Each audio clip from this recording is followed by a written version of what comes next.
Startups are hiring far fewer people than they used to. In January of 2022, companies on Carta hired 73,000 people. In January 2023, they hired 40,000. In January 2024, they hired 32,000. And in January 2025, I think it's going to be like 20,000 or so. I am not one of those people that says AI is not going to take jobs. I think it kind of already is.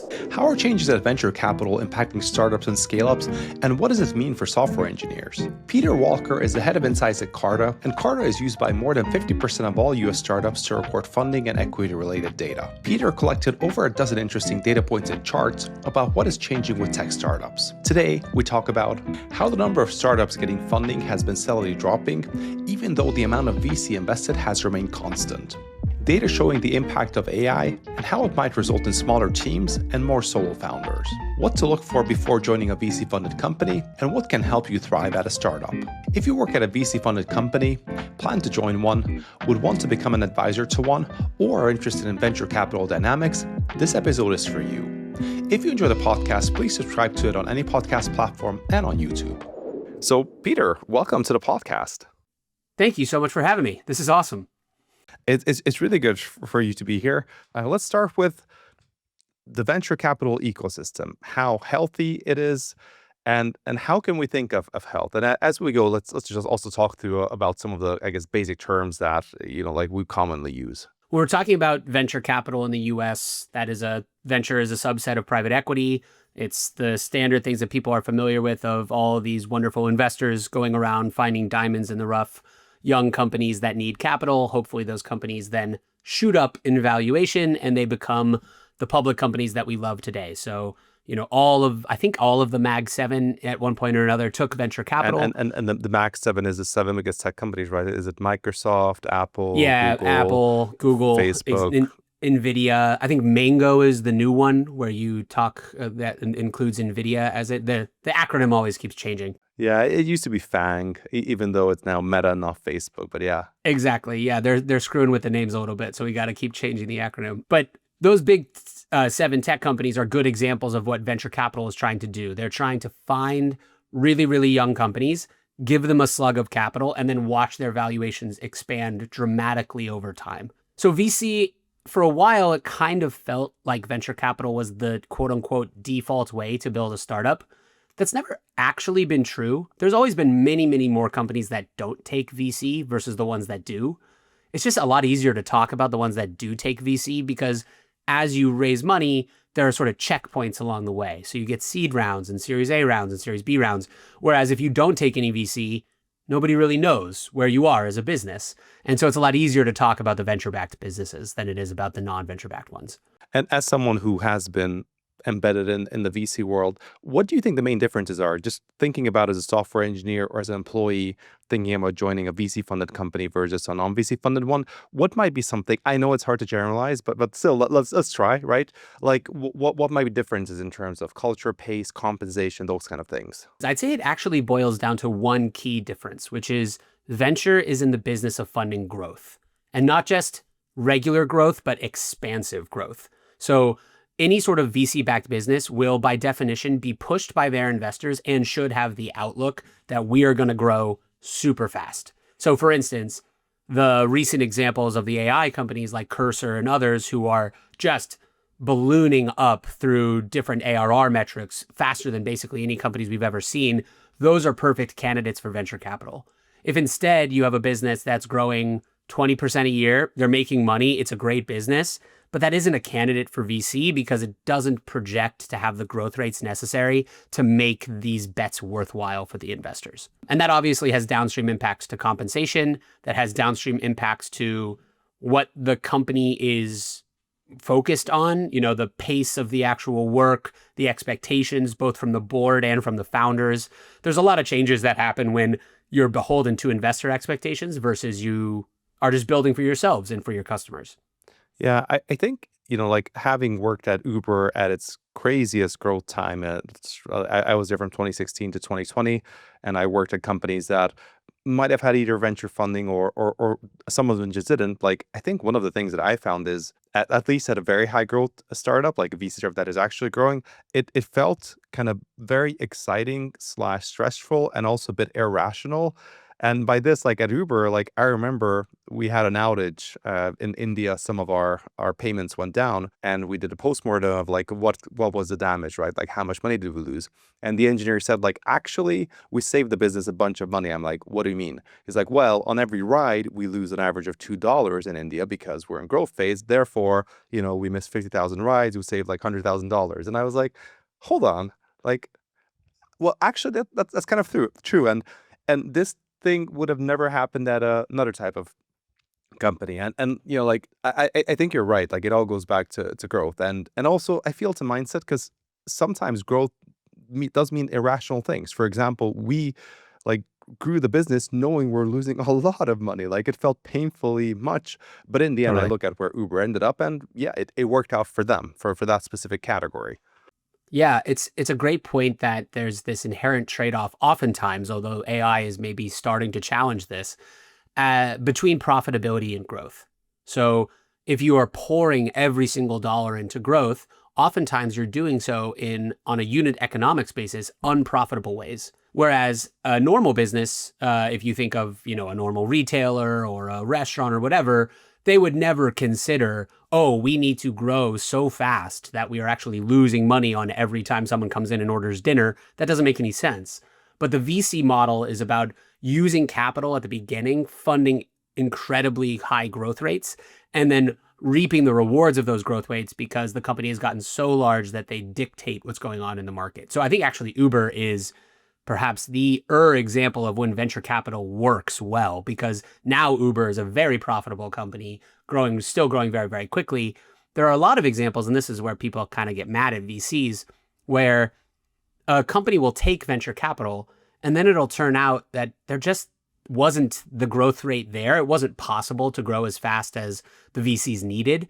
So the investors go, whatever, we're going to go to our next bet. And the founders and employees are left to say, well, we have to build a company out of this thing that is no longer, the favored child of these investors. And so there's sometimes are those sort of misaligned incentives between investor and founder. This episode is brought to you by WorkOS. If you're building a SaaS app, at some point your customers will start asking for enterprise features like SAML authentication, skim provisioning, and fine-grained authorization. That's where WorkOS comes in, making it fast and painless to add enterprise features to your app.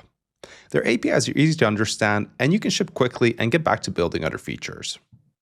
WorkOS also provides a free user management solution called AuthKit for up to 1 million monthly active users. It's a drop-in replacement for Auth0 and comes standard with useful features like domain verification, role-based access control, bot protection, and MFA. It's powered by Radix components, which means zero compromises in design. You get limitless customizations as well as modular templates designed for quick integrations. Today, hundreds of fast-growing startups are powered by WorkOS, including ones you probably know, like Cursor, Vercel, and Perplexity. Check it out at workos.com to learn more. That is workos.com. If you want to build a great product, you have to ship quickly. But how do you know what works? More importantly, how do you avoid shipping things that don't work? The answer? Statsig. Statsig is a unified platform for flags, analytics, experiments, and more, combining 5+ products into a single platform with a unified set of data. Here's how it works. First, Statsig helps you ship a feature via feature flag or config. Then, it measures how it's working, from alerts and errors, to replays of people using that feature, to measurement of top-line impact. Then you get your analytics, user account metrics, and dashboards to track your progress over time, all linked to the stuff you ship. Even better, Statsig is incredibly affordable, with the super generous free tier, a starter program with $50,000 of free credits, and custom plans to help you consolidate your existing spend on flags, analytics, or A/B testing tools. To get started, go to statsig.com/pragmatic. That is statsig.com/pragmatic. Happy building. I think we've seen examples, and yeah, it can be sad and also like a bit tragic as an employee, but I guess I think it's just healthy to know, what to expect. Because again, I feel it's like, it's either go to the moon or crash back onto ground. So we're going to focus on venture capital going forward with VC funded companies. This is a sector that's very interesting, exciting, and I'm looking forward to learning more on what we can learn from data. So we have this some interesting data that you previously shared that we're going to get into. The first one is, how healthy is venture capital? What do we see here on this interesting chart? So I think when we talk about the health of VC-backed startups, a lot of time by health, we kind of default to how much money is being raised by these startups. And if you just go on that basis, VC looks very robust and healthy. But those are typically very, very power law outcomes, meaning there's a tiny cohort of companies that actually end up raising a ton of the money. And right now that's, we all can list them, OpenAI, XAI, et cetera, who are raising billions and billions and billions of dollars. If you instead look at just the number of rounds raised instead of the amount of capital in each of those rounds, the picture looks a little bit less healthy. Early stage startups, so seed and Series A startups, we saw an average of 7.4 rounds per day on Carta so far in 2025. That is about half of where we were thinking at in 2021, and it's gone down every single year since 2021. So this means just fewer companies are raising. It might be bigger rounds or whatever, but that sounds bad, right? Exactly. Fewer companies are raising. Now, why are fewer companies raising? There's a ton of reasons behind this. I think two fundamental ones. First, everyone, and by everyone I mean all the VCs, are looking around and going, wow, the world has changed. I used to think that a company growing 100% a year was a great company. Now maybe I'm looking for 200% growth a year or 300% growth per year when I used to look for 100%, because they have these examples of Cursor and other places where these companies are blowing past the old benchmarks. So that's number one, is like all the speed just got much, much faster and companies are having to prove more and more. The second reason, and maybe this is a good thing, is there are a cohort of companies who are looking around and saying, maybe we don't need to raise venture capital. Maybe we are going to build this business and try to get to profitability and then have a lot of options. Maybe we take outside capital, maybe we continue to bootstrap, whatever it is, but we are not going to make VC the default way we build. And that, I think, has definitely, especially in Silicon Valley, that did not used to be a very common thing. And now it's getting more and more talked about in the ecosystem. Mm-hmm. I mean, this last one, I think, is kind of a good thing, right? Because I feel people forget that as long as you keep raising VC, you are dependent on the next funding, and also investors start to have a lot more say. I think we saw at Uber, again, an extreme example of when investors step in and they want to fire the CEO, or they're arguing about it, and then it happens. If the more you stay in charge, like from a founder perspective and from an employee perspective, that sounds pretty nice. If the company is in charge, they can decide what we're going to do and not have to listen to external forces. But yeah. Exactly right. Yeah. Most companies, let's be honest, most companies that are founded, even tech companies, probably shouldn't take VC. It's a specific kind of company that can put that capital to good work. And that's why so many people pitch VCs and a lot of them get no's. What can we talk about hiring?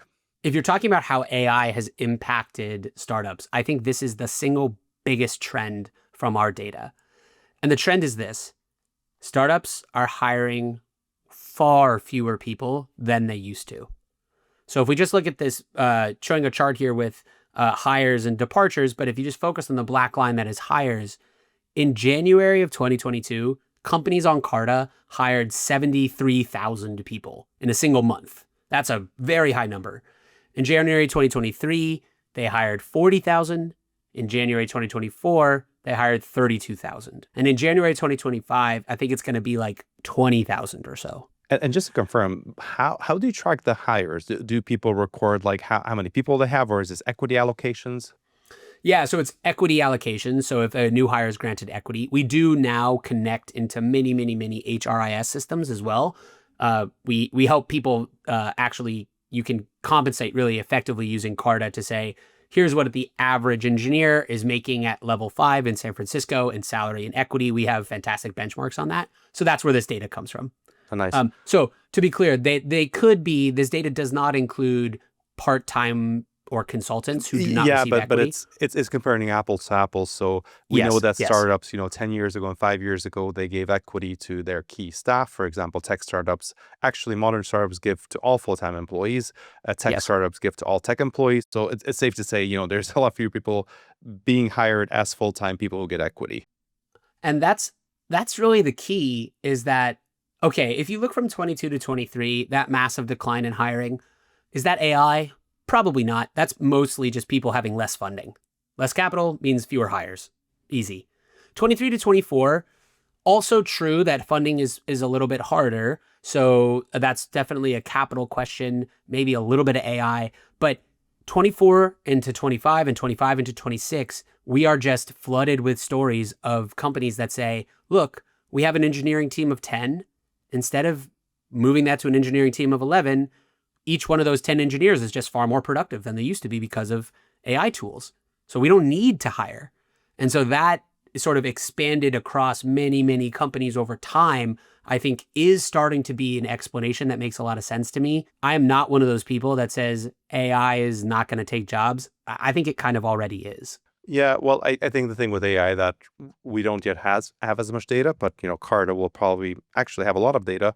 The question seems to be not if teams will be smaller and they'll do more, and actually we're going to get to that in just a second, but whether we're going to have more startups, more smaller startups that are each doing more. I don't think we have any answer, but I think Carta is uniquely positioned to later, we might get data in a year or two with startup formation and how that's trending. But speaking of teammates and a number of people, what are we seeing here?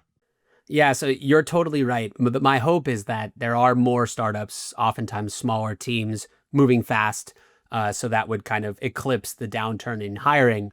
But if you just look at the data as it is today, the pattern is again very clear. So if we just focus on this Series A column, in 2022, on the day that you raised your Series A round, companies on Carta had about 20 to 22 full-time employees.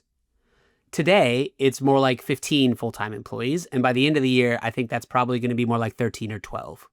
So from 22 to 12 employees working at a Series A startup on the day they raised that round. So this idea that small teams are all the rage and people are trying to keep headcount low and grow as fast as possible just with the people that are currently in the business, I think it's very true. And a lot of it can be wrapped up in this single metric that everyone across Silicon Valley is now talking about, which is ARR per FTE. How much revenue do you have for each employee that works at the business as a measure of how capital efficient you are? That is a metric that many, many, many more VCs are asking startups for earlier and earlier in their life cycle. So is this new? When did it start happening, and what used to be the benchmark, 5 or 10 years before? It's not new necessarily in that it's always been a metric that people care about. What's different is the emphasis. So, if we go back to 2021, literally the point was grow as fast as possible. And if that means hire a bunch of people, hire a bunch of people. We don't actually care that much about the I guess the capital. metrics were like monthly average users, total number of users, that kind of stuff, right? It wasn't. Yeah, It or was less just about like, revenue. or just growth about ARR change. Yeah, totally. I remember 2021 and GitHub stars was still a thing, which is kind of funny. Exactly. Literally, it's just like any metric that you could choose that shows explosive growth, that's what we want. And then obviously as funding declines, businesses and their investors get a lot more concerned with how much money are you burning? What's your cash burn per month? And so you're trying to remove that. And now we're in this place where, again, I think this goes back to the examples across the industry. If it's possible to build a company that has $100 million of ARR with 20 people, that's a more profitable, more capital efficient company than the same company with 100 million ARR that has 200 people. So this is data from Silicon Valley Bank. So this isn't from Carta, but they're Silicon Valley Bank, still an ongoing concern, I promise, in Silicon Valley. I know there was, they had a bad weekend there, Oh yeah. but they're back. And this is data on how much ARR, so annual recurring revenue, does a startup have at Series A. And in 2021, the median startup had about $1 million, $1.5 million in ARR. Mm-hmm. An ARR, annual recurring revenue, which is, it doesn't mean that you made that much last year, but you're on track, assuming you just keep making what you make. Exactly right. And in 2024, it's nearly $3 million. So it went from 1.3 or so to 3. And the high end, the upper quartile, the companies that are doing very well, exploded even further. I mean, the companies right now on the 75th percentile for ARR have about $7 million of ARR at Series A. Which is like 6 times as much in than it was in 2 years. It's wildly high. And so that's what investors are looking at. They're going, what are going to be the generational companies of the future? Well, if there are companies that are growing at this pace, again, we get back to that original point. Okay, growth just doesn't cut it anymore. The metrics have gotten a lot higher. I think this is just something really important for people working at VC funded companies to just understand, and also just to categorize their own company accordingly. You probably should have access to how much revenue your company is making, and you'll know how many people there are. You can divide it, and you'll know that. I mean, based on this, if we're seeing the Series A companies oftentimes have 15 people with 7 million ARR, that's about $400,000 per employee revenue generated, which is wild because, like a compensation or just the base salary of people. I mean, you have some other costs, but that might even push some companies into profitable category if they don't have high infrastructure or other costs. Exactly right. I mean, and that profitability question is one that's coming up a lot more frequently now. It's always a debate about how much, this is actually the core question across all of venture. It always is, which is how much money do you need? How much money do you need to grow to be the company at the scale that you want to be? And before AI, I think it was pretty well established that if you raised more money, you could use that money to grow faster. Yeah. And now it's the question of, well, if we don't raise that money, can we still grow as fast as if we had raised it? And there's a lot of startups trying all sorts of different ways to figure out, maybe we can get to profitability at Series A, which is very, very early on. And then if we're profitable, we control our options. And we can fundraise if we want to, but we don't have to because we're a profitable business. How important are valuations? And by the way, what does price seed mean? In this chart, we have price seed, Series A, Series B, Series C. I know what seed round is. It's typically the first time when you invest, you might have an idea or you might have a product already. What is the price seed? So in this case, we said priced seed round to distinguish it between a seed round that is done on priced equity, which is the normal. You get down, you sit in a room with an investor, you come to an agreement on valuation, which means every one of the shares of your company has a price. You have a price per share. Instead, you could raise a seed round, and this is happening more and more these days, on SAFEs, simple agreements for future equity. And these are this new-ish, probably about 10 years old at this point, instrument that was popularized by Y Combinator. And the safes are actually pretty fantastic. They're this weird thing that doesn't exist basically anywhere else in finance. And the document is very simple. It goes, I'm the investor. I'm going to give you, the founder, some money right now. And you're going to give me equity in your business at some point in the future. And that seems odd. Like, why would an investor want that deal? And it basically comes back to the idea that putting an actual dollar value on the equity of a very, very small, young startup is basically impossible.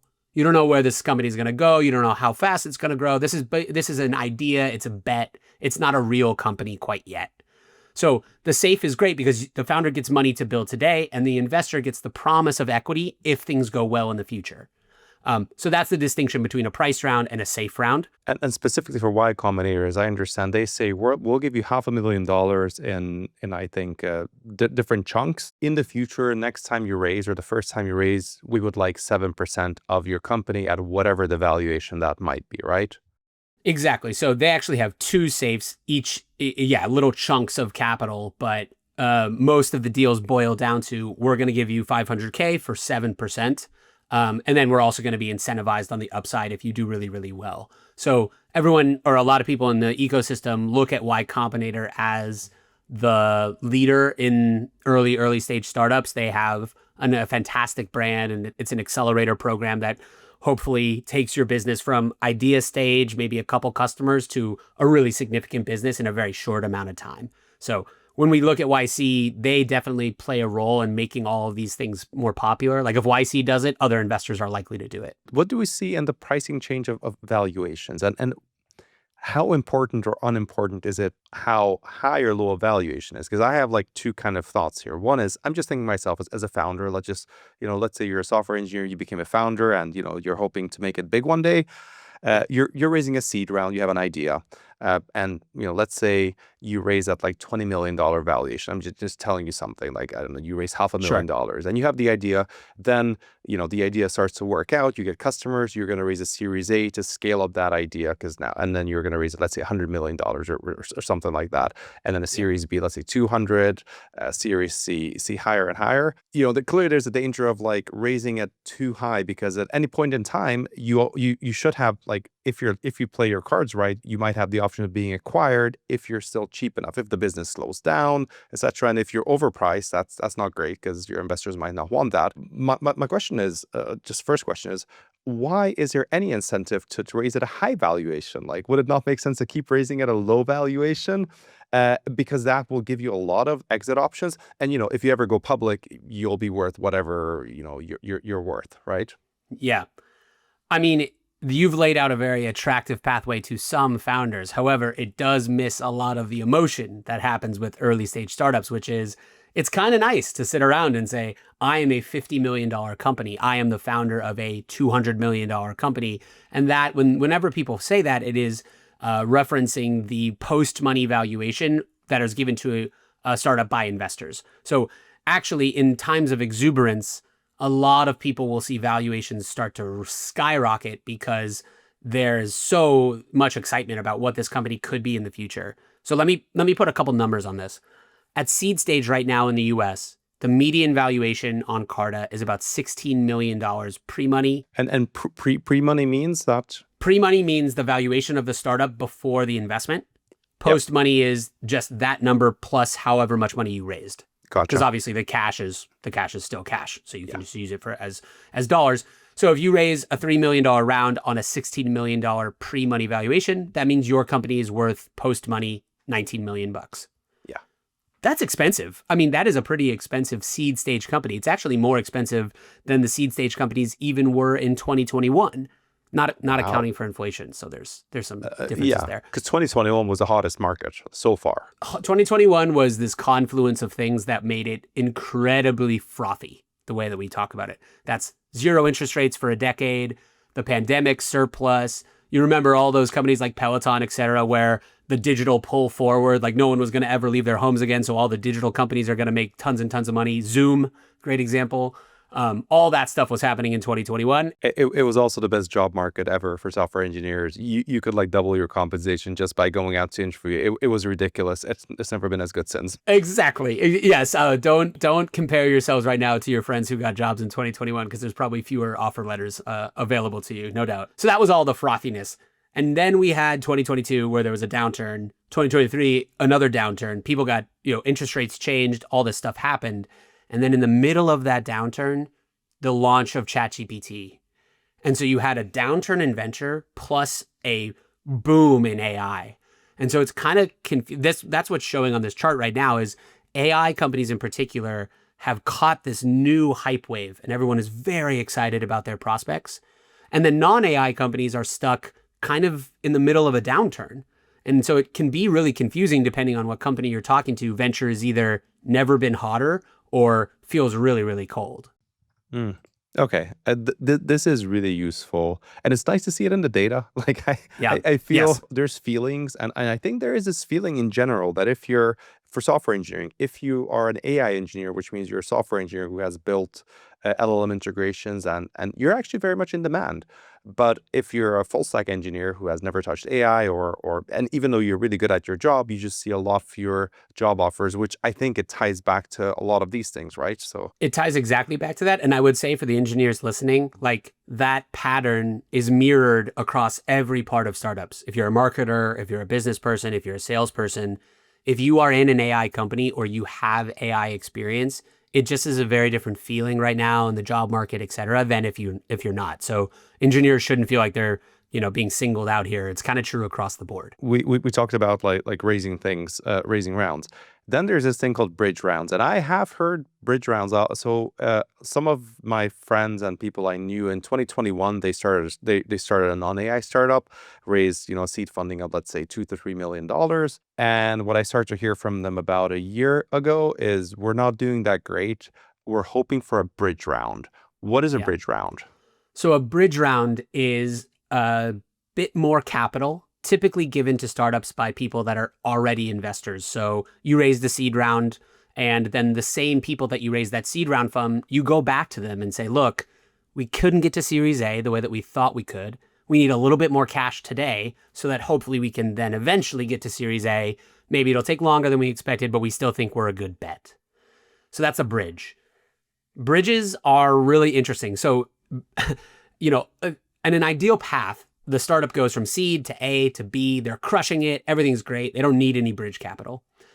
On a bridge round, you kind of know, hey, this company didn't do exactly what I thought they would, but maybe I still love the founder. Maybe I still believe in the business. So I'm going to give them a little bit more capital. Unfortunately, our data shows pretty clearly that bridge rounds are not usually good bets. The percentage of companies that make it from a seed to a Series A that had to do a bridge in the middle is much lower than the ones that didn't have to do a bridge. And that's kind of obvious, right? You wouldn't be asking for more capital if everything was going great. But there's also distinctions within bridge rounds. So there are sometimes bridges that are done just as a normal round. You get a new price per share, et cetera. And then there are some bridge rounds that are just done on safes or convertible notes, which are different funding instruments. Yeah. Which basically just kick the can down the road and nobody has to make hard choices. Early stage startups, I think this is potentially the biggest thing for engineers to keep in mind, is you can kind of get lost in the excitement and, a couple rounds of funding that look fantastic. The vast majority of early stage startups do not work out. It's still most likely to go to zero. So when you're thinking about the equity, when you're thinking about the job opportunity, you might look at these gigantic equity packages and get really excited about owning 1% of this company. The likelihood that that 1% ever becomes real cash is very low. So go into it with that expectation. This is not working for Google or Meta. That equity isn't necessarily going to be worth even $1 in the future. Yeah. And then I see the data is really interesting here. If we look a little bit closer, if we go back to the bridge round, in 2020, about 33% of prize bridge rounds worked out. So from seed, this company did get to Series A after they got extended, but then this dropped in 2021 to 16, and then to 2022 to 8%, which means it drops like 4 times. Which kind of suggests to me that in 2021, the market was probably pretty good to raise another round again. But I guess what the data tells me is, like, it's just probably good to be realistic. If you're at a company that raises a bridge round, again, it might change with if you're an AI startup and so on.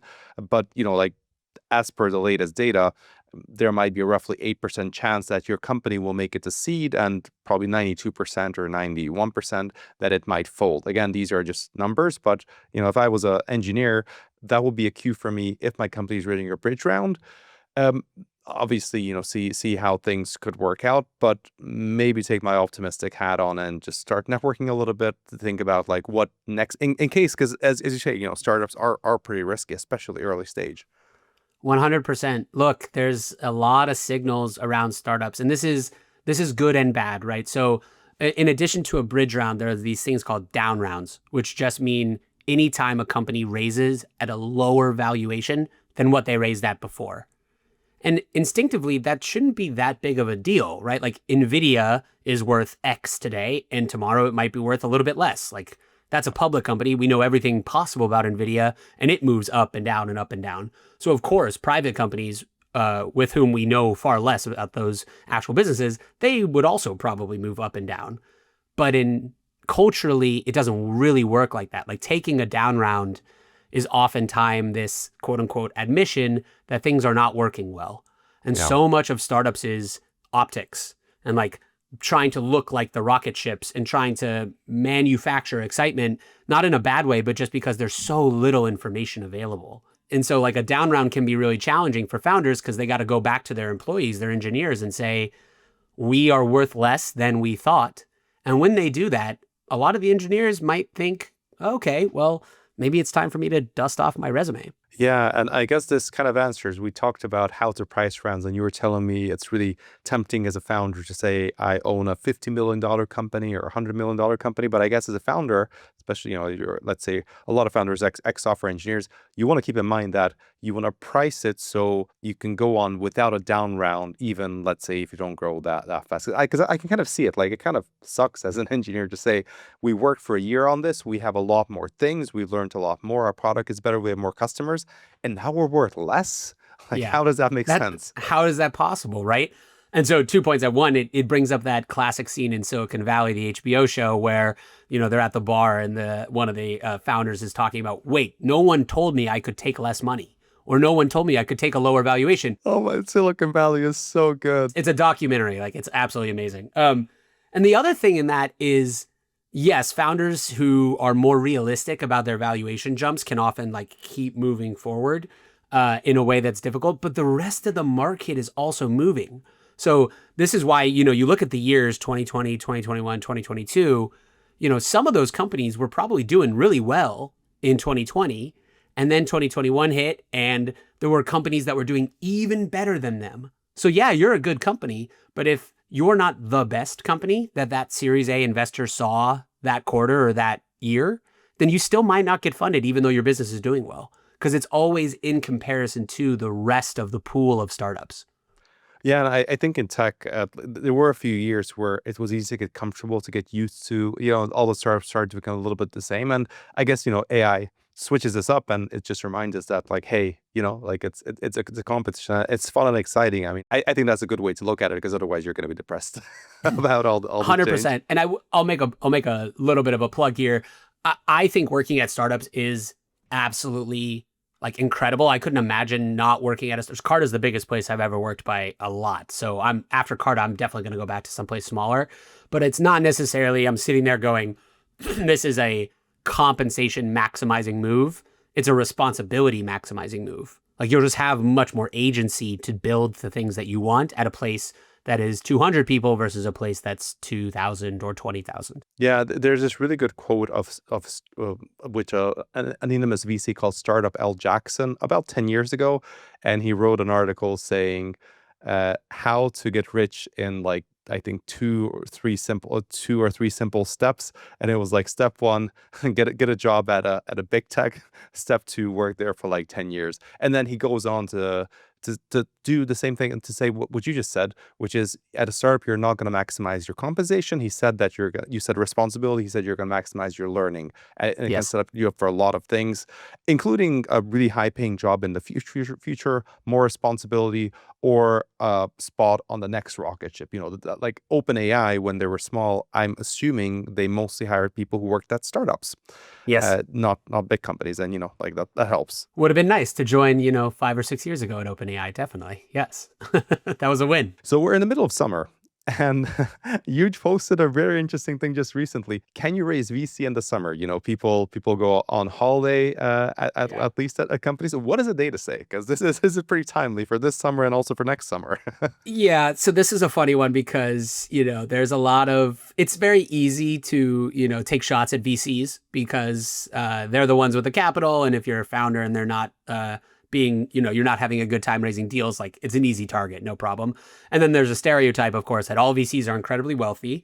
And then they spend July and August on yachts or at Burning Man. That's what they do in July and August. So like, don't even talk to me. Don't hit my email box in those 2 months. Our data shows that's not exactly true. You definitely can still raise rounds in the summer. And also, by the way, the vast majority of VCs are not these super wealthy people. They are emerging managers who have small funds, and they're effectively building their own businesses, just like founders are building theirs. So respect to those emerging managers. The data shows that you can raise money in June, July, and August. I would definitely say, so this data that we're showing here is by the date that the deal was actually signed. Oh, so nice. Obviously, so that's not necessarily when it's announced, right? That can be different. Totally. It's not when it's announced, which is an advantage of Carta's data set because we have the actual documents, but it's also not when it was negotiated. So you're probably negotiating that deal for a month or two before it's signed, right? So yeah, if I were a founder, I would probably not kick off a fundraise and just announce that we are fundraising in late August. But if you're already in a deal cycle, if you're already talking to VCs as summer hits, it's not like they don't answer email, right? They will do those deals. They will keep signing deals. And then you can see it dips. Actually, the worst month for signed deals across the board almost always is January, which kind of makes sense. Like people want to get all this stuff done before the end of the year, then they kind of take January to recuperate. This episode is brought to you by Sonar, the creators of Sonar Cube, the industry standard for integrated code quality and code security that is trusted by over 7 million developers at 400,000 organizations around the world. Human written or AI generated, Sonar Cube reviews all code and provides actionable code intelligence that developers can use to improve quality and security early in the development process. Sonar recently introduced Sonar Cube Advanced Security, enhancing Sonar's core security capabilities with software composition analysis and advanced static application security testing. With advanced security, development teams can identify vulnerabilities in third-party dependencies, ensure license compliance, and generate software bills of materials. It's no wonder that Sonar Cube has been rated the best static code analysis tool for 5 years running. So join millions of developers from organizations like Microsoft, NVIDIA, Mercedes-Benz, Johnson & Johnson, and eBay, and supercharge your developers to build better, faster with Sonar. Visit sonarsource.com/pragmatic security to learn more.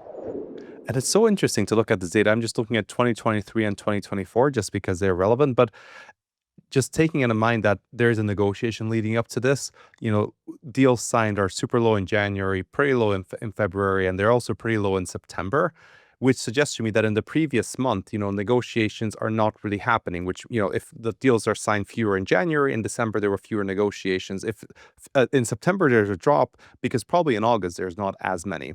But and the other thing that stands out to me is in April and December, wow, those are like popping. And also in July, which kind of suggests that like in March, in the spring, a bunch of deals comes together. In November, there's this mad rush probably to like close deals.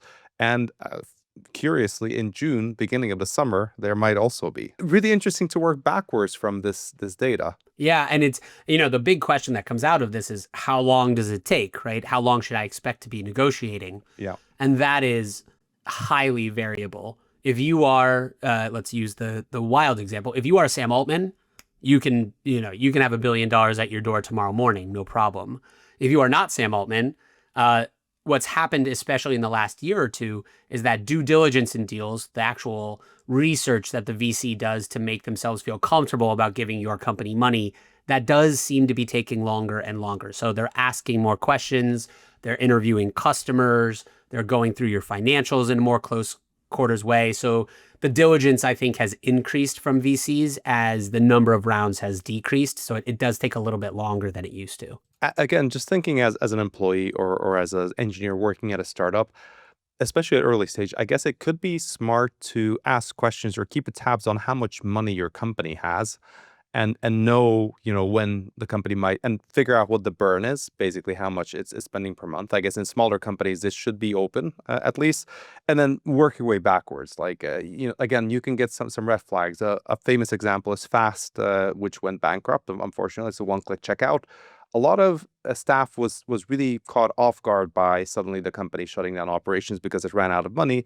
But if you would have had access to this information, or I think that company didn't disclose it for some reason. But again, they could have worked a bit backwards and again do these probability models of like, hey, this is a bit higher risk. Let me look around. Let me maybe answer some recruited messages from elsewhere. Totally. It's an interesting concept, which is how transparent is the founder with these sort of metrics. I guess you could make a case for or against, extreme transparency, depending on where you sit in the business, etc. But I think overall, one of the indications of a great founder is their willingness to educate and be transparent with their underlying employee base.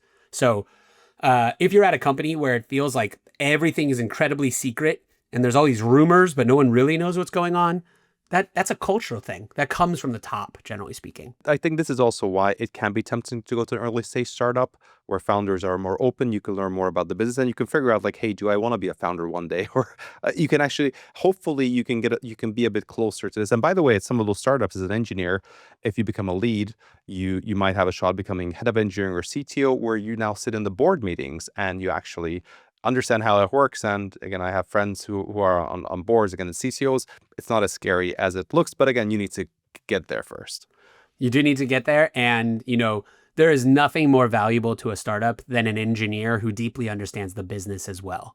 I think that's like a really, really important person. Yeah, we're starting to see a lot of this. So, an interesting topic we talked about before the podcast is how AI might or might not be changing startups, because we know about 2 years ago or 2.5 years ago, ChatGPT blew everything out of the water, and everything we see in VC has this impact. So, what does the data say? AI has changed the way that startups are being built, hands down. There's no denying that AI is making startups build in different ways with different kinds of teams.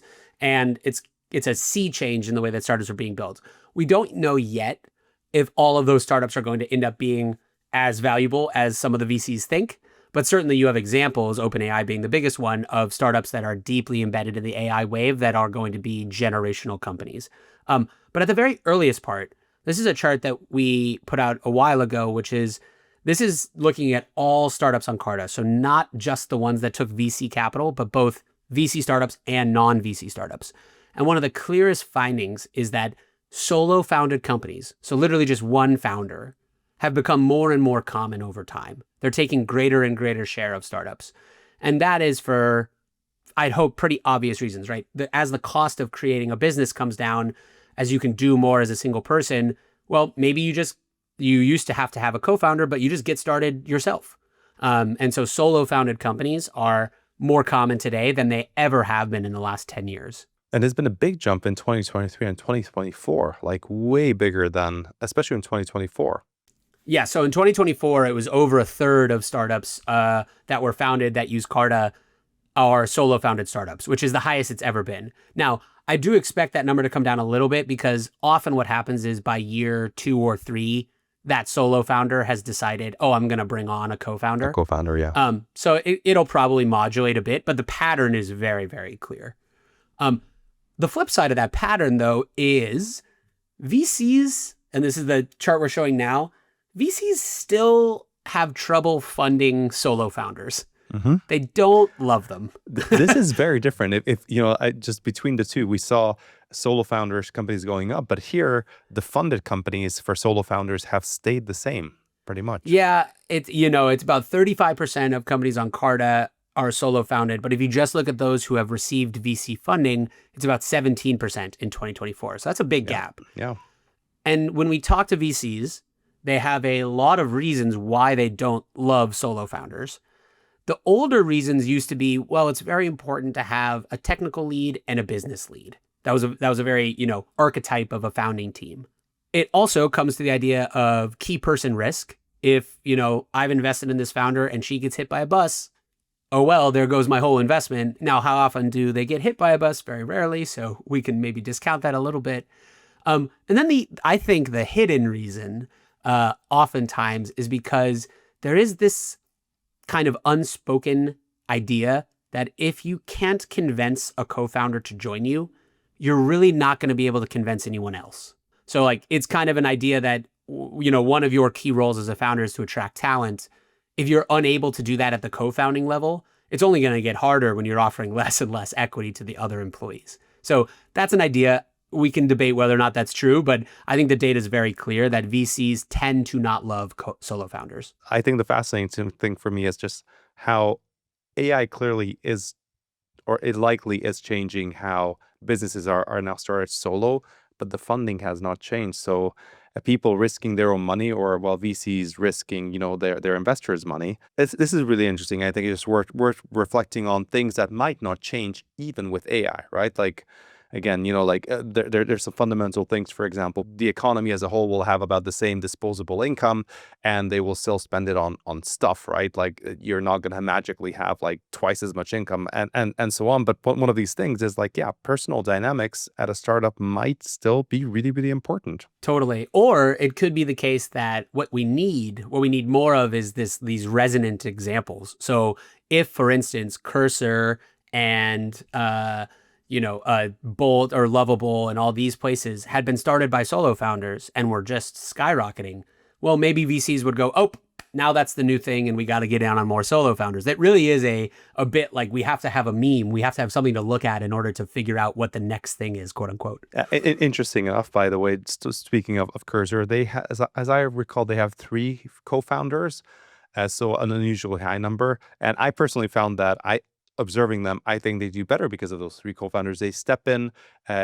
So a founder is always there. I remember they had a bit of embarrassing incident where an AI bot responded to people with wrong information. Something went viral on Reddit, and the founder appeared, one of the co-founders, saying, "I'm the co-founder." They took ownership of that situation and immediately resolved it, and people moved on. And meanwhile, the other founders were working on new things. So, like we see an example where actually this stereotype is, at least with Cursor, and they are the fastest growing dev tool startup and so on. So yeah, interesting. It can be nice to build with the team, no doubt. So let's talk a little bit about equity.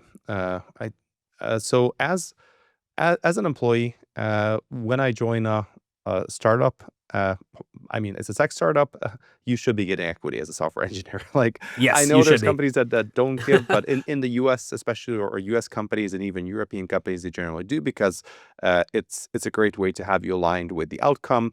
Plus, these companies cannot pay as much as some of the big tech and this is seen as some of the way to compensate. When startups give you equity, they give you from a so-called equity employee options pool, which is the percentage of the company that they reserve for employees. Why is it important and how big this pool is?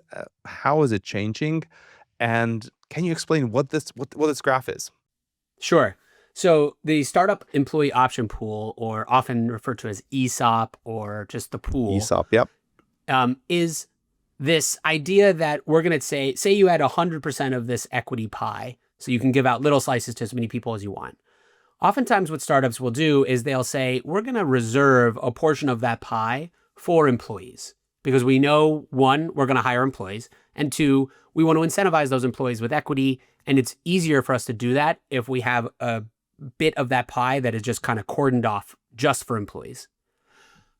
Oftentimes, in the last 5 or 10 years, investors would say, well, you need to start that option pool at maybe 15 or even 20%, which is a lot of equity.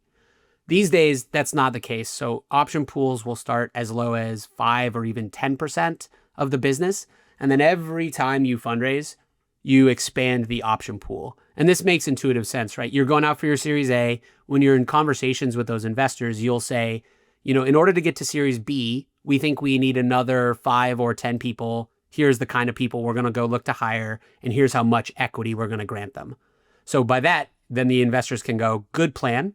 We're going to expand the option pool a little bit so that you have enough equity to go hire which means you add more shares, because you can always create shares in fundraising. And obviously the investors member has to agree because their share might, be a bit smaller.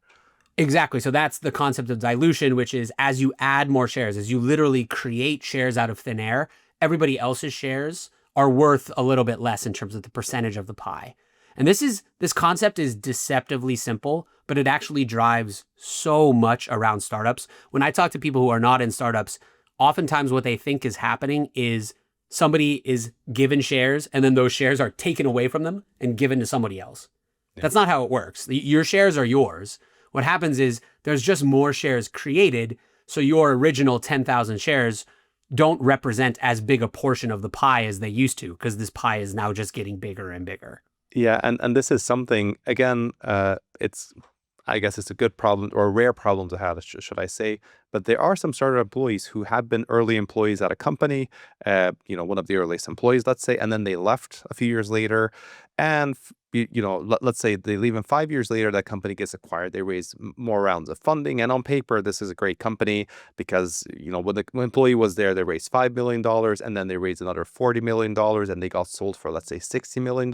So, lots of money. And then the employee gets their check on how much their thing is worth. And as far as they know, last time they owned 0.5% of the company, which would be a big number. And it's a really small number. And it's because of dilution, because of how, preferences work. But I've actually know someone personally who was like deeply disappointed because they really thought as an early employee that they would have that whatever percentage. They just didn't understand that dilution over several rounds can actually make a big difference. Dilution is really tough. I mean, it is why venture capital is so hard, because of that preference stack that you just mentioned. So an easy way for employees to think about this is, if your company was bought today, your investors who invested in that company get paid out first. And they get paid out, generally speaking, at a 1x liquidation multiple, which means if I give this founder $10 million and they sell for $20 million, I get the first $10 million back. I get my initial stake back before anybody else gets any money. If you've raised $1 billion and then the company gets bought for $1.2 billion, the sticker price, everyone is super excited on Twitter because it says $1.2 billion. How exciting.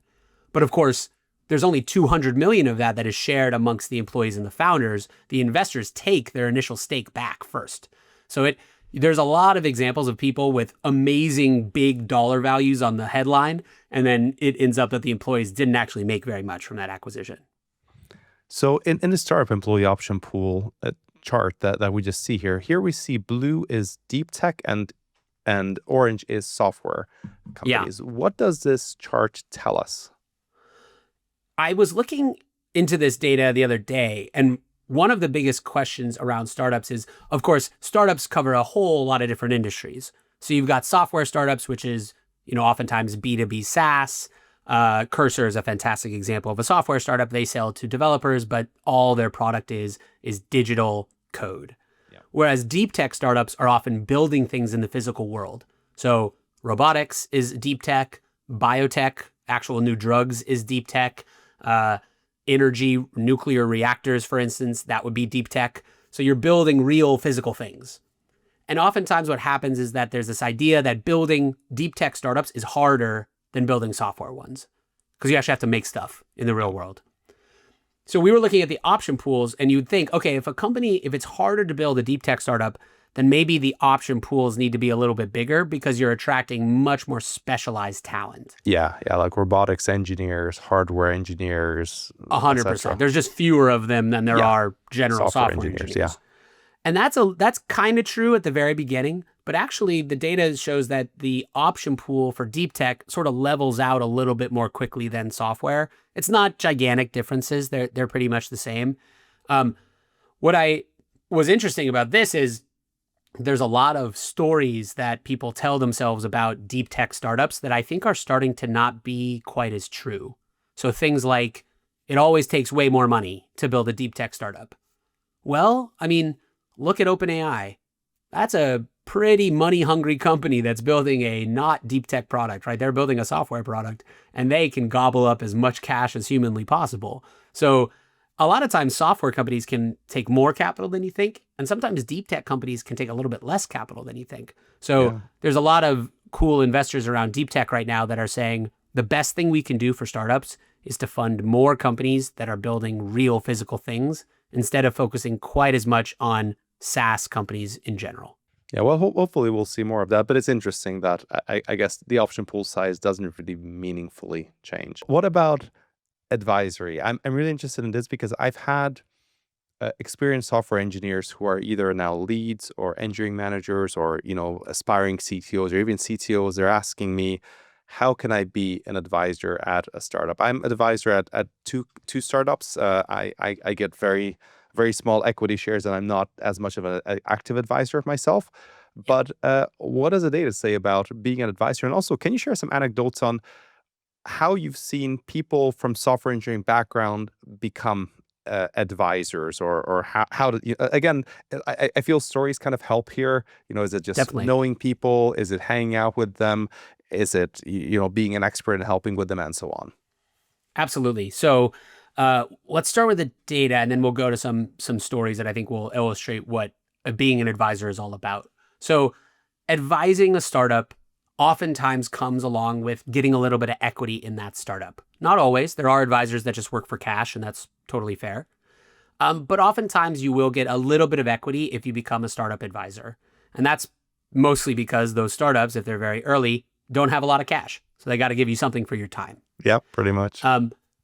Pre-seed. So let's focus on that. That is, you haven't raised basically any capital from VCs. You're a very young startup. Maybe it's just the founding team. Oftentimes when I talk to advisors, they say what we're looking for is about 1% of the business as the equity package for advisors. That is very high. That is on the very high. That's 9 out of 10 advisors get something less than 1%. So 1% is a very big number. The median amount that is granted to advisors across, we had 5,000 advisors in this study in 2024, That's is a lot. 0.25%. So a quarter of 1%. And that, again, if you're an advisor, you might be sitting there going, that doesn't sound like very much. Why would I do the work for that? Well, let's put this in context with how much employees are given. So the first hire at a tech startup these days, which is, by the way, almost always an engineer. Yeah, they're called founding engineers, right? Exactly, founding engineers. They typically receive, on median, 1.5% of the business. Sometimes as much as 5, sometimes as little as a half, but generally 1.5. Yeah, and they're going to be working there full time, creating a lot of the fundamental products that will make or break the company. They're a hugely important person, no doubt. So in that context, an advisor getting 0.25% makes a lot of sense because the advisor is not working here full time. They are probably contributing a handful of hours a month or a quarter. So this makes more sense.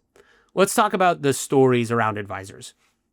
There are certain kinds of advisors that are worth tons of money to startups. In my mind, there are two kinds. One is a technical advisor. So I have a friend who used to work at Uber and at Lyft and has deep, deep knowledge of how to run marketplace matching algorithms. If you are a startup and you have to build an algorithm that matches markets in a dynamic real-time way, he is a world expert at this thing. So you would have access to someone who has actively built this at scale for major, major companies. And so that might be worth more to you than the average software engineer advisor.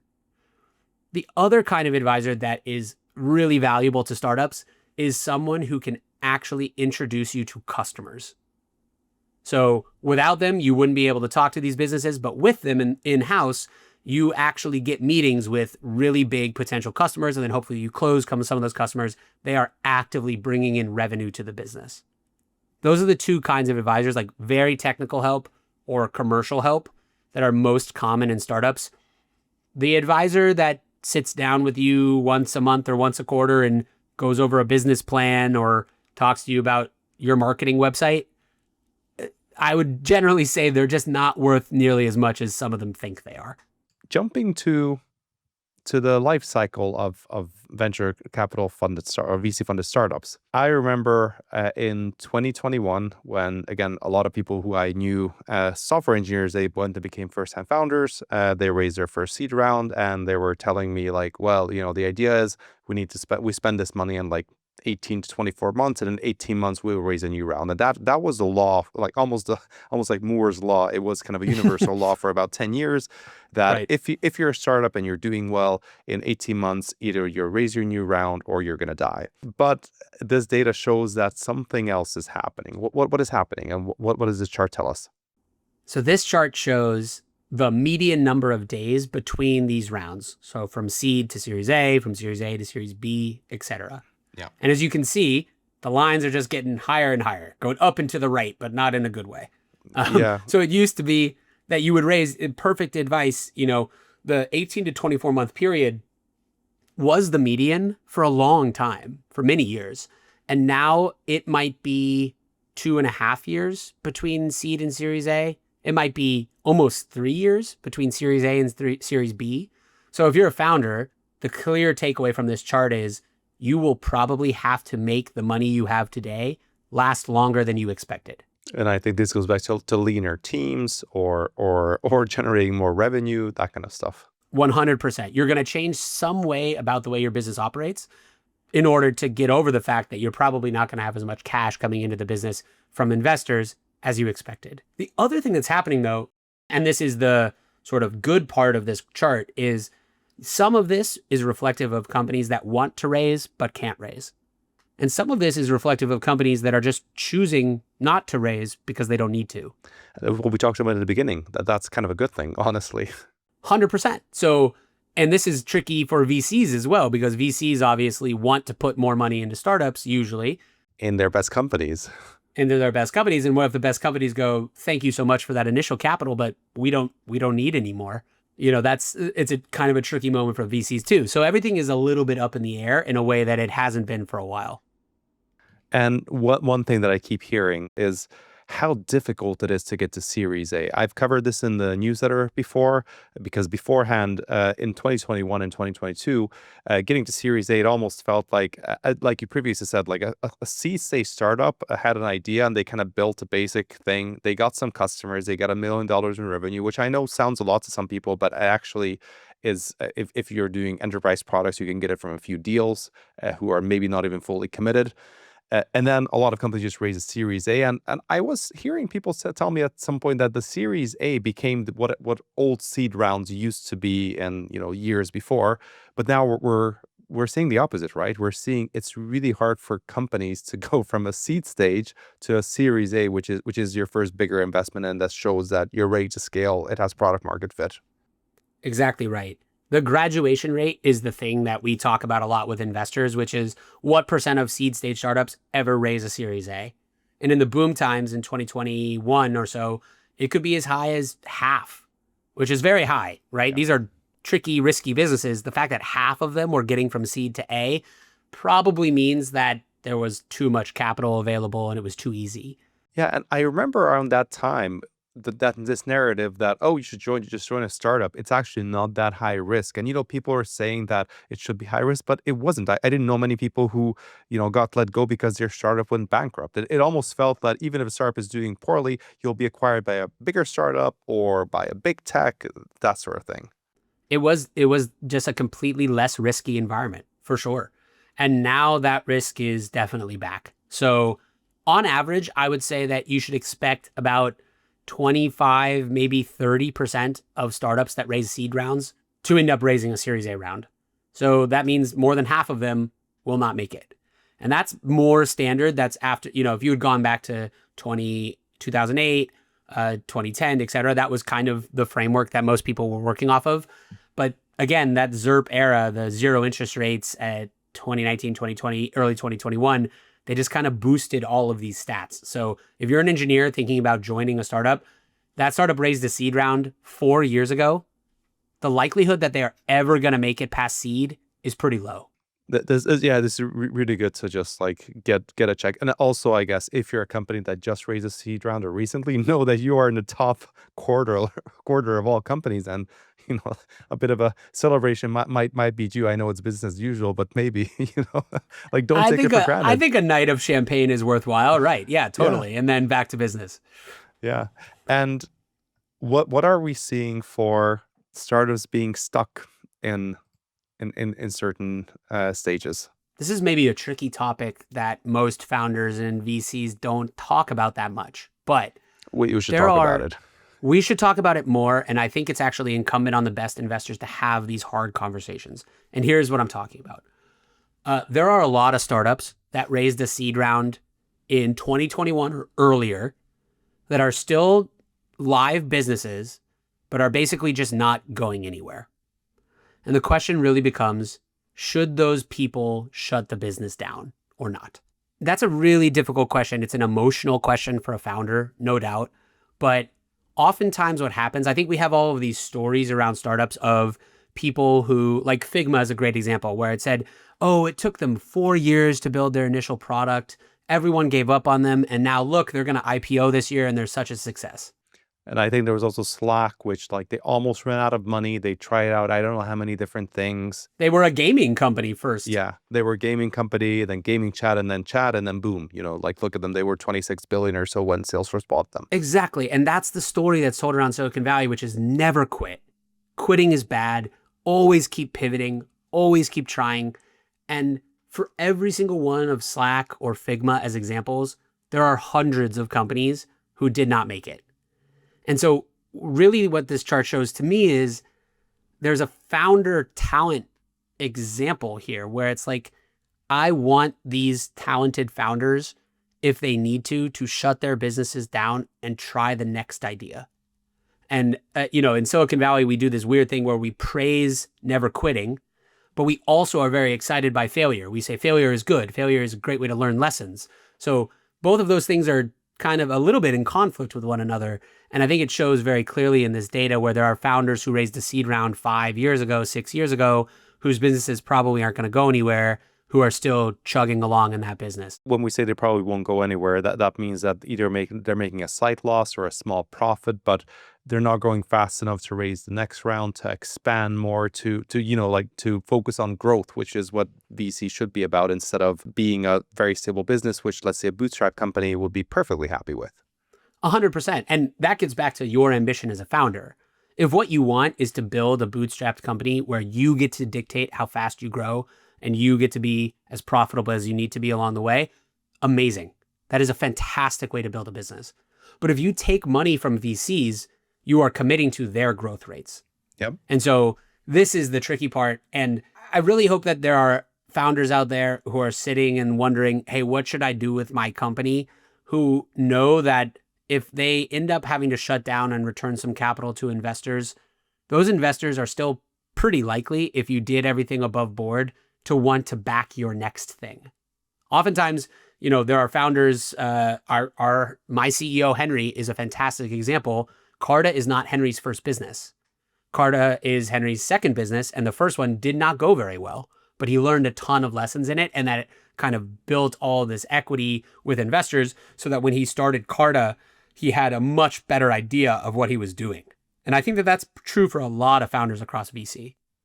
Yeah, and I guess as an employee, this is also a good reminder that you do want to, for example, when you're looking for a company, a VC-funded company, look at when they last raised money and know that the longer it's been, the more likely that the founder might say the next day, you know what, I'm going to shut the company down because it's not going anywhere. So like if you're joining a company that last raised 5 years ago and it doesn't have that amazing growth, it's probably more risky than joining a bootstrap company, which again has a similar growth, but that one is a bit more likely. Again, these are all statistics, right? But we're talking about data here.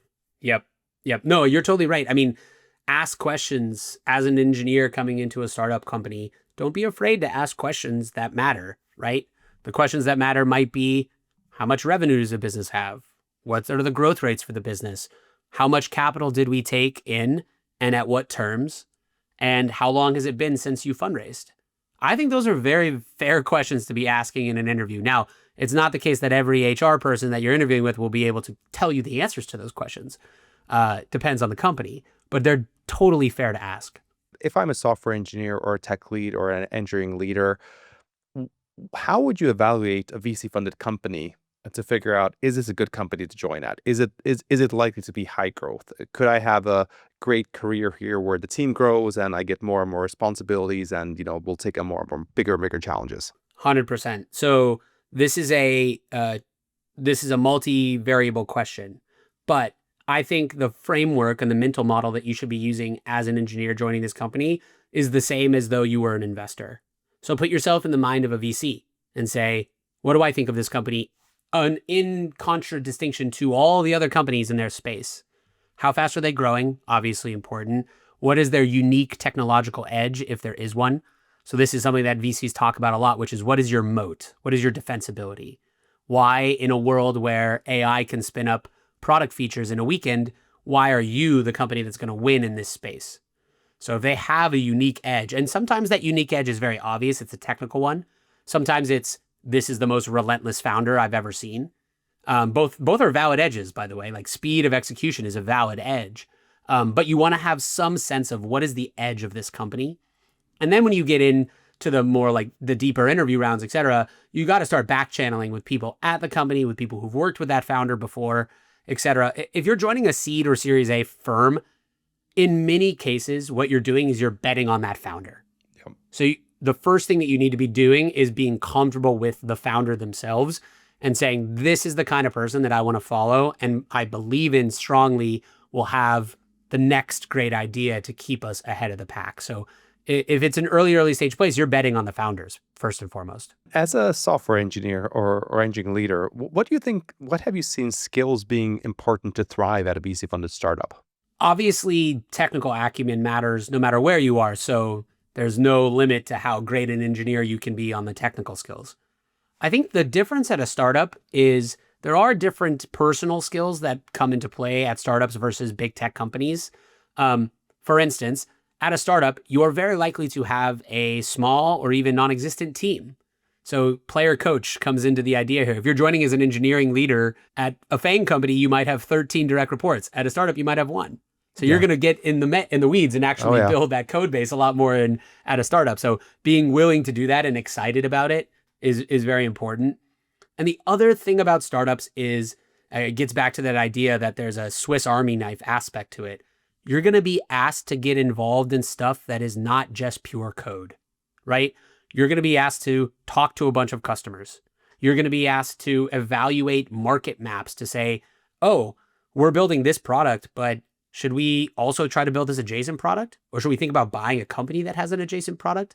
How do these worlds mix? So it's not just a pure technical exercise. You're going to have to start up-leveling your ideas about the business.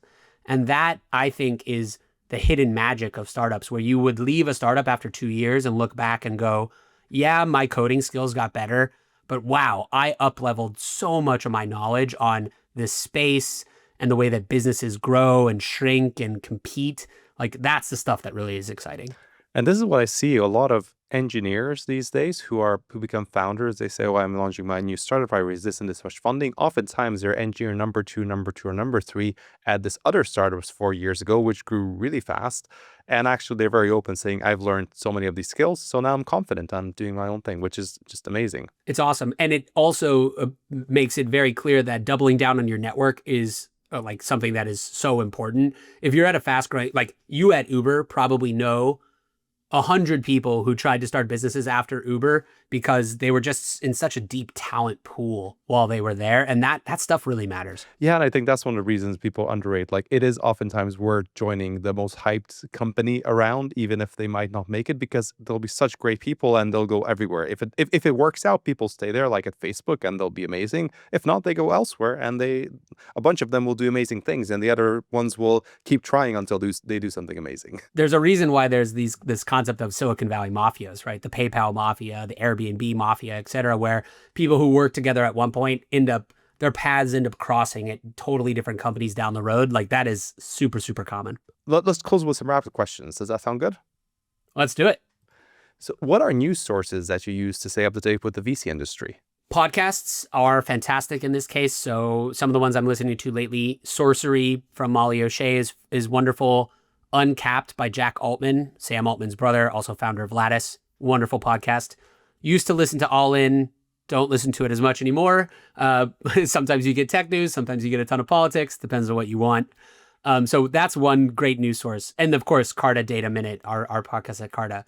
The other, I think that tech press is sometimes a little bit behind the times, whereas tech newsletters are oftentimes ahead of the curve. So, I mean, obviously, everyone's probably already reading Pragmatic Engineer, but if they're not, they should.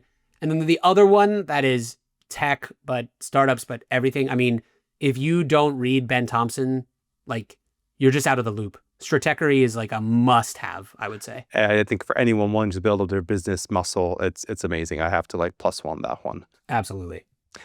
What is a tool that you use and you love, and why? And it can be a digital or a physical tool as well. I love Tableau. I know a lot of people don't like it. I know it's an older tool for everyone. It's a vintage tool. But like, as someone who thinks in terms of charts and graphs, I have lived in Tableau for quite a while, and I just think it's the most wonderful way to get visual diversity in your charts. So I'm trialing all sorts of different chart makers, AI ones, et cetera, all the time, and I just keep coming back to Tableau. So I can't quit it yet, even though some people might disagree. What is a book that you'd recommend, and why? I am reading a book right now, which I think is fascinating. Apple in China. Very recently published. Candidly, if you're an Apple fan, it kind of makes you feel not so good. You get this huge history of how Apple came to be so deeply embedded in China for the manufacturing of all of their products, and what that means for the world, for global trade, for the competition between these two countries. I think it's a wonderful book that is company focused, but it gives you this lens on how to look at the way that the world has changed over the last, call it 10 or 15 years. So really, really have loved it. I think Ben Thompson called it the best book on Apple and the best book on China recently. Which is pretty hard to do. Those are two big areas. Yeah. Well, Peter, this was really interesting, really refreshing, and I think much needed. And in as software engineers, to think a little bit more about how VC operates, what it means, and just the reality of working at VC startup and how it keeps changing and how the bar Yeah. just keeps going higher. Yeah. Thank you so much for having me. And this is fantastic. And I'm excited to watch what engineers who listen to this show build as they become founders over the next couple of years. I hope you enjoyed this very data-driven episode where we went through a large number of data points and charts to get a sense of how VC funding and VC-funded startups are doing. To get more reports from Peter on this topic, follow him on social media. His links are in the show notes below. For more in-depth reading about startups and scale-ups and how to thrive in these environments, check out the Pragmatic Engineer deep dives, also linked below. If you enjoyed this podcast, please do subscribe on your favorite podcast platform and on YouTube. This helps more people discover the podcast, and a special thank you if you leave a rating. Thanks, and see you in the next one.